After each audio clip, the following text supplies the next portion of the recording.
Assalaamu calaykum daawade. Waxaan ku wadaa warbixin aad u cajiib ah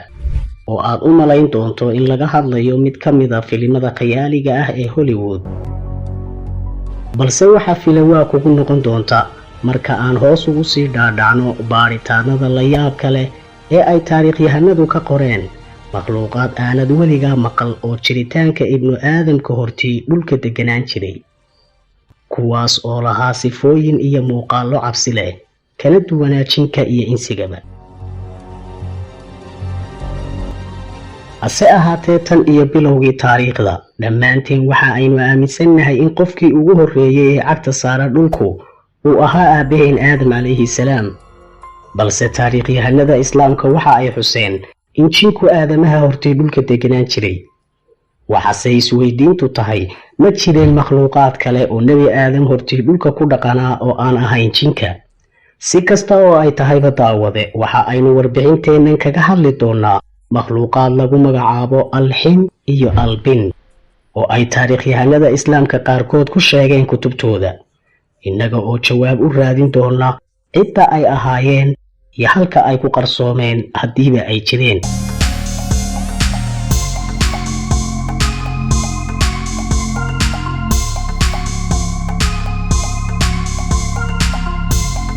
AL-XINN IYO AL-BINN sida ay sheegaan taariikhyahannada iyo mufasariinta islaamka badhkood waa makhluuqaad aan ahayn bani-aadam iyo jinni midna, kuwaas oo ku noolaa dhulka insiga iyo jinka hortood. inta badanna mufasariintu kama ay hadal qaababka iyo sida ay u eegaayeen iyo xataa faahfaahinta noloshooda midna, balse waxa ay ku soo koobaan in makhluuqaadkaasi allah subxaana wa tacaala caasiyeen oo ay dhulka ku daadiyeen dhiig lana cidhibtiray. inta badan ilaha raadraaca iyo qoraalada ka hadlay mowduucan oo uu ugu caansan yahay kitaabka Bidaaya Wa Nihaaya ee uu qoray mufasirka iyo taariikhyahanka caanka ah ee Ibnu Katheer, oo isagu si kooban ugu xusay kitaabkiisa, halka ay taariikhyahannada qaarkood uga hadleen si faahfaahsan, sida al-Mascuudi iyo kitaabkiisa Taariikhul Umam, iyo Shihaabudiin Al Abshiihi oo isna ku xusay kitaabkiisa lagu magacaabo المستدرف لكل فن مستدرف. مسعودي iyo abshiihi waxa ay ku sheegeen kutubtooda in allah subxaanahu wa tacaala uu abuuray 28 makhluuqaad aadam hortii, iyadoo sidoo kale labadan kitaab lagu sheegay qaar ka mida qaababka quruumahan, inkasta oo sharaxaadaha iyo sifooyinkaasi aanay ahayn kuwa diiniyan iyo cilmiyan loo xaqiijiyey, maadaama aan la heli karin xogihii iyo daliiladii loo baahnaa oo dhan. haddana sida ay ku sifeeyeen waxaa ka mid ah in ay jireen kuwo lahaa baalal iyo dhogor oo muuqaal ahaanna u eekaa libaaxa, halka qaar kalena ay ku tilmaameen in ay lahaayeen 2 weji oo kala jeeda iyo lugo fara badan, iyo sidoo kale qaar qayb ahaan shabaha ibnu aadamka oo leh gacmaha iyo lugaha dadka oo kale, hadalkooduna u egyahay dhawaaqa shimbiraha. si kasta oo ay tahayna, marka aynu eegno qoraalada lagu kalsoonaan karo iyo waxa ay ka qabaan taariikhyahannada kale arrinkan, waxa aan hore u soo sheegnay in mufasiriin iyo taariikhyahanno badani xuseen jiritaanka AL-XINN IYO AL-BINN. inta badanna hadalkaas mufasiriintu waa mid ku tiirsanaa aayadda suuratul baqara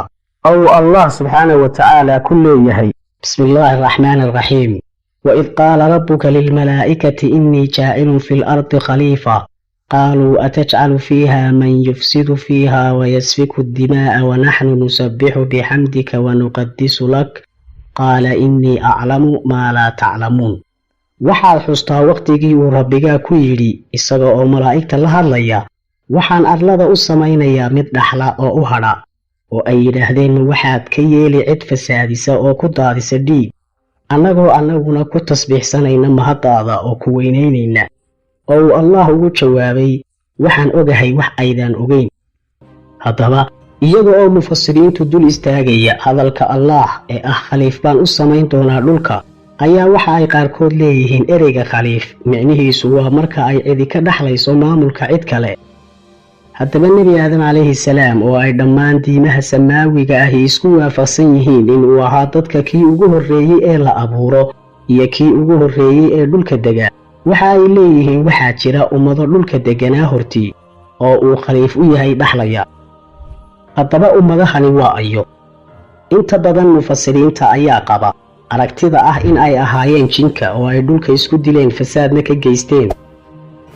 balse culimada qaar ka mid ah ayaa aaminsan in jinku aanu dhiig lahayn oo uu yahay makhluuq laga abuuray dab. marka ayay noqon karaan makhluuqan ka horreeyey nebi aadam calayhi salaam ee dhiigga ku daadiyey dhibaatadana ka geystay dhulka.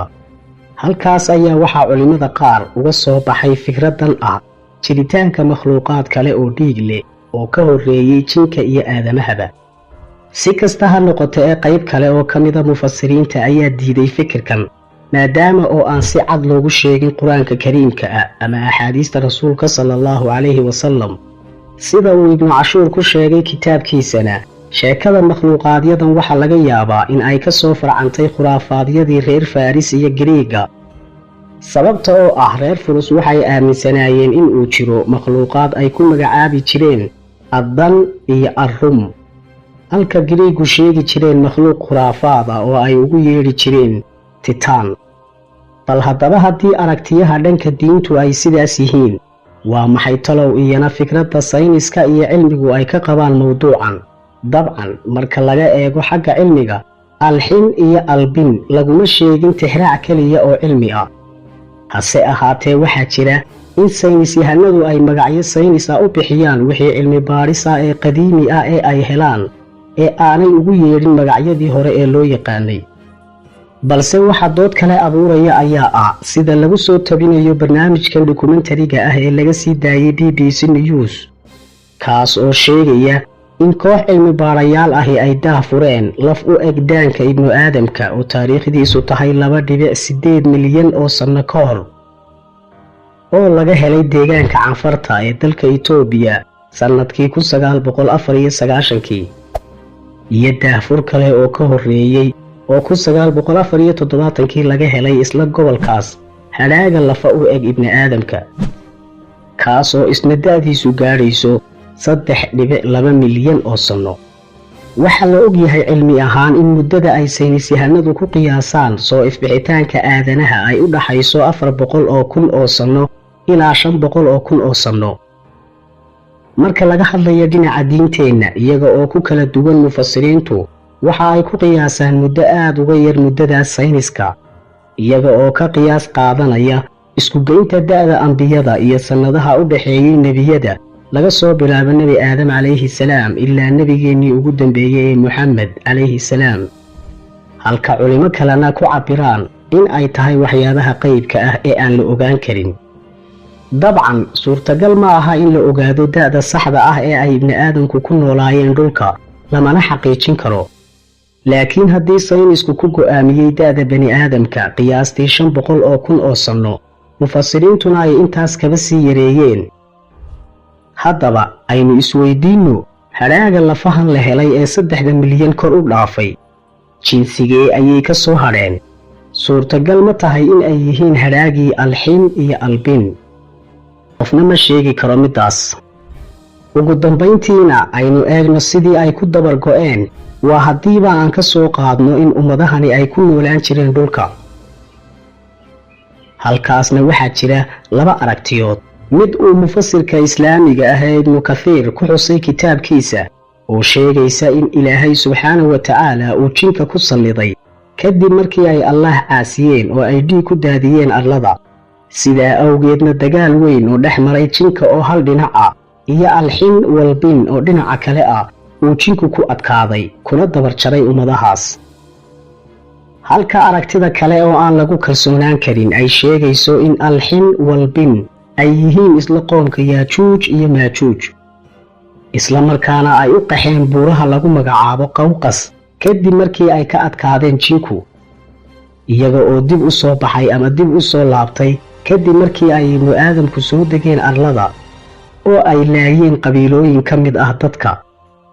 ilaa uu Dulqarnayn u yimid oo uu ku xidhay buurta gadaasheeda, halkaasna ay ku jiri doonaan ilaa iyo aakhira zamanka.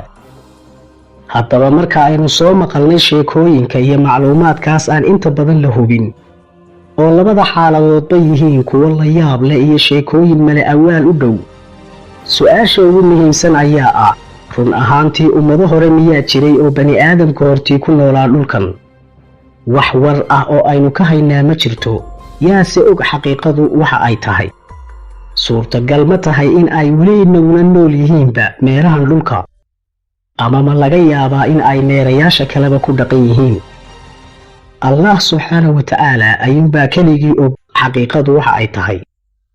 balse adiga daawade maxaa ay kula tahay jawaabta su'aashaasi ku soo qor fikirkaaga barta hoose ee commentiska mahadsanid